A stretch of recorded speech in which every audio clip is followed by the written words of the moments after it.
After you've finished your facial proportion drawing and you've added your details and gave it some life, then you're going to work on individual facial features. So there's some things that we're going to be looking for as we draw and start putting in our shading that's going to give these features some form.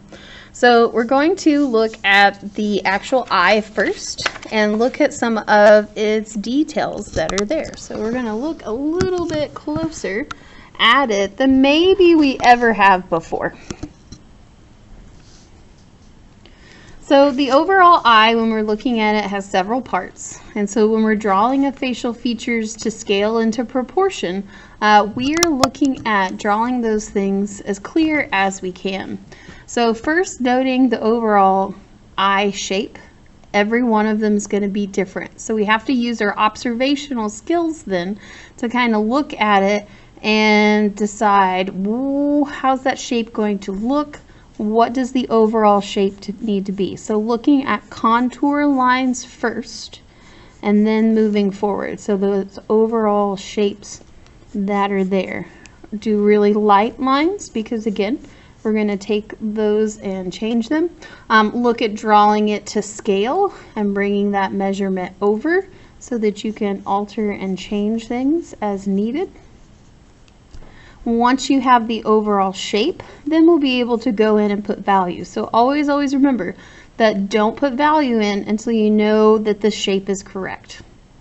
So next up then, we're looking at the sphere that sits within the eyeball. So this is an actual sphere sitting inside of that opening. So when we look at it, what gives it that shape is that we're looking at the direction of the light and the shadows. So we've got that darker shadow above the lid and then fading in. And then some areas are bright white of the paper and that give it that glistening effect. So that is our goal. So when we're drawing that, most of the time the eyelid is going to overlap as well as the eyelashes. So we don't see the whole iris of the eye unless there's adjusted or it's looking to the side. So with this one, we see that the top is kind of covered by that lid. We see just the bottom of this. Then we're looking at the pupil of the eye, so we can see some of that shape that is in there, but there are these really bright highlights that are like that. So when a photo is taken and we get that glare, we call those little catch lights. So it catches the light and then we can see that shape that's in there. You can actually even in the example see the eyelashes reflected within that catch light. Look at the corner of the eye and how much of that is in there. Pay attention to your vein lines, where those are at. And also that you've got this water line that is around it as well. Next step is then looking at the direction of eyelashes. So this is very much like drawing fur or drawing hair. This isn't about shading in something really big. This is about individually drawing the pieces that are there. So we're going to look at the direction that they come out. When they're at the top of the eye and they're right in front of you, it feels like those little pieces come out and come straight at you. And we're looking at our reference and then building those up. So make sure that you're paying close attention to the direction that they go. As they move towards the right, we notice here they start to curve towards the right. So I'm going to change the direction that they are. They're shorter here, they're not as long, and again I'm looking at the amount of them and how curved. Sometimes, for example, students will come in and they're like, oh, their eyelashes, like these look like sun rays, okay, and they're going up in the air. So these are not spider eyelashes here, there's not huge ones, these aren't false, and we're looking at the natural ones. As they go towards the left, we see that they come out and then they curve up. And there's going to be that repetition of those. They come out and curve up, come out and curve up. These are right in front of us, so we don't see that curve.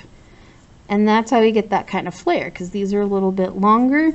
They're all coming out of this piece. They're coming out, and they're flaring up. And we notice that they go all the way to the corner of the eye.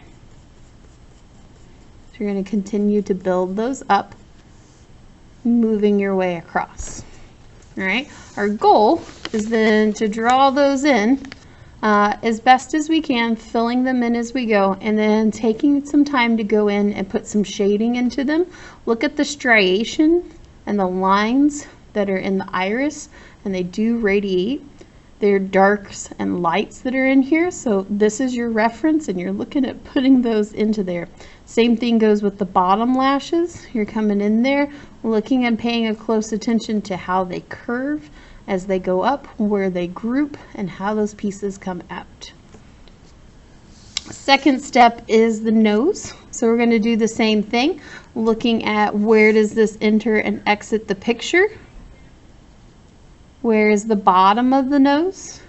Where are those edges? So getting the biggest shapes in first and the contours, and then coming in and paying close attention to where this comes up and what the opening's like. Because this is an opening, and then what makes it look recessed is that it's got that shadow that's in there, and then it fades from dark and gets lighter. So make sure that you're looking at that and putting those directions and some shading in. Last one is the lips, and so this has a little bit of both. So this one has texture, so it has line and mark making, but it also has shading. The biggest thing that we want to avoid when we're drawing like the lips and mouths is, if you can, avoid teeth. If you're taking a portrait of someone, have them have their mouth closed, unless that's important, because these are real easy to get in here, and they look like little tic-tacs or chiclets. And then we really want them to just be shading, so like some darks and some lights, avoiding drawing those hard edges in there, and then looking at the texture and the lines. Once I get that in there, then I can look at then going in and putting some of that shading into my box as well, where it needs to go. Think about then the space that's up above.